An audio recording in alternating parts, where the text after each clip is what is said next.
Nous sommes le 11 avril 1993, la 91e édition de Paris-Roubaix, 267 km au programme. Nous sommes dans la mythique tranchée d'Arambert où 13 coureurs sont à l'avant de la course. Franco Ballerini, vainqueur de Paris-Bruxelles 90, le champion de Belgique Johan Museeuw, vainqueur du Ronde il y a une semaine auparavant, et Mario Cipollini, le sprinter italien, vainqueur de Gand-Wevelgem. Donc ça, c'est les trois coureurs GBMG. Accompagné de ces trois coureurs GBMG, il y a notamment Olaf Ludwig, deuxième de la dernière édition de la Télécom, Adrie van der Poel, vainqueur du Ronde 86, le néerlandais, Thierry Marry, le français, spécialiste des prologues, Wilfried Nelissen, le sprinter belge, Herman Frison et Sean Yates. Derrière, il y a un groupe de 7 avec notamment Duclos Lassalle, Van Uytterbeek, Van Hooydonck et Jelle Naidam. Mario Cipollini, malheureusement dans le groupe de tête, c'est lui qui faisait le gros du travail, va connaître une crevaison. Ça va créer une mésentente dans le groupe de tête et donc il va y avoir une jonction entre le groupe de chasse et le groupe de tête alors qu'on attaque les secteurs pavés suivants. On va assister notamment à une offensive de Frison et de Van der Poel. Ils vont arriver sur le secteur de Sizouin long de 1500 mètres et c'est à partir de là que Franco Ballerini va accélérer violemment. Seul Duclos Lassalle réussit à suivre l'Italien. Vous voyez que les deux coureurs dépassent tels des avions les deux hommes de tête. On a donc deux nouveaux coureurs à l'avant de la course et c'est les deux plus forts de ce Paris-Roubaix. Duclos Lassalle, le tenant du titre de la formation Gann, et Franco Ballerini, cinquième de l'édition 91 de la formation GBMG. L'écart se creuse en faveur des deux hommes de tête.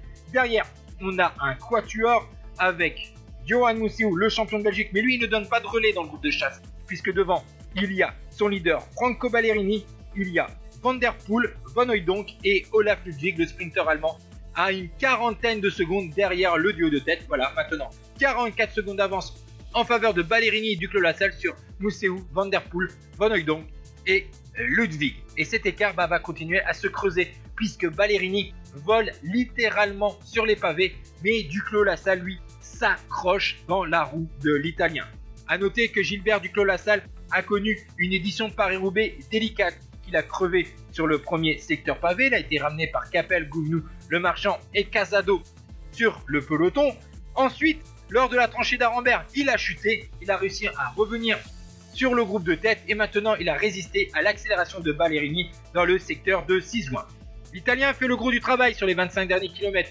Cependant, Duclos Lassalle donne quand même quelques relais car quand même derrière avec Olaf Ludwig et Johan Museeuw, il y a quand même des coureurs rapides au sprint et l'écart se creuse.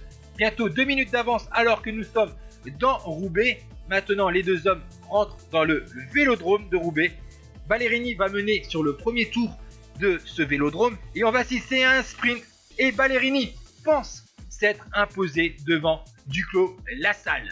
Du côté du groupe de 7 de chasse, eh bien, Olaf Ludwig, le sprinter allemand, règle ce groupe devant Museeuw et Van der Poel. Mais on va revenir sur qui va gagner cette édition de Paris-Roubaix. Et sur le ralenti, on voit que c'est Gilbert Duclos Lassalle qui s'impose pour pas beaucoup sur Ballerini. Il devient donc à 38 ans et 8 mois le plus vieux vainqueur de Paris-Roubaix et il inscrit une deuxième fois consécutivement son nom au palmarès de l'Enfer du Nord.